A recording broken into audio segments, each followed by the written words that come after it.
চাওক মই এজন সংবাদকৰ্মী দলগড়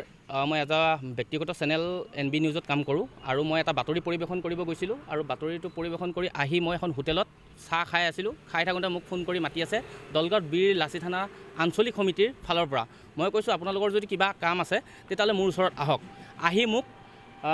প্ৰাণে মৰা ভাবুকি দিছে লগতে তেওঁলোকে অসভ্যালি গালি গালাজ দিছে আৰু ক'ব লাগিব তেওঁলোকে মোক মুচৰি মাৰিম বুলি কৈছে আৰু এইখিনি 20জনীয়া তেওঁলোকৰ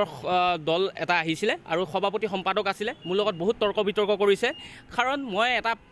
তেওঁলোকে এটা ফেচবুক পোষ্ট কৰিছিল সেই পোষ্টটো মই স্ক্ৰীনশ্বট এটা কৰি এটা গ্ৰুপত মই দিছিলোঁ আৰু সেই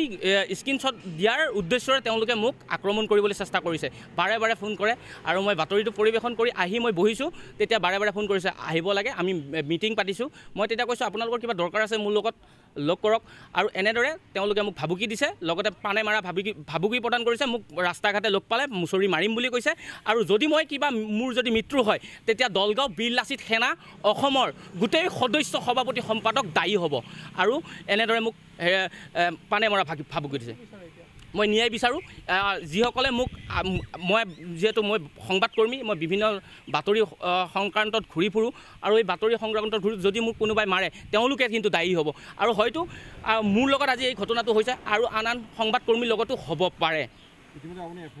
হয় মই দলগাঁও থানাত FIR কৰিছোঁ চাওক ঘটনাটো মই অকণমান পলমকৈ শুনিলোঁ যদিও এজন সংবাদকৰ্মী গণতন্ত্ৰৰ 4th পিলাৰ চতুৰ্থ স্তম্ভ বুলি যাক কোৱা যায় আচলতে তেওঁলোকে মানে এনি টাইম সংবাদ জগতৰ লগত জড়িত আৰু সংবাদ বিচাৰি তেওঁলোকে বিভিন্ন ঠাইত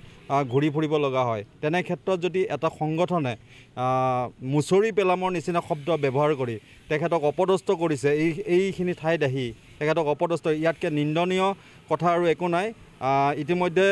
মই জনাত যিগৰাকী সংবাদকৰ্মীক NB নিউজৰ সংবাদকৰ্মী ৰিকি দাসক যি কেইজনে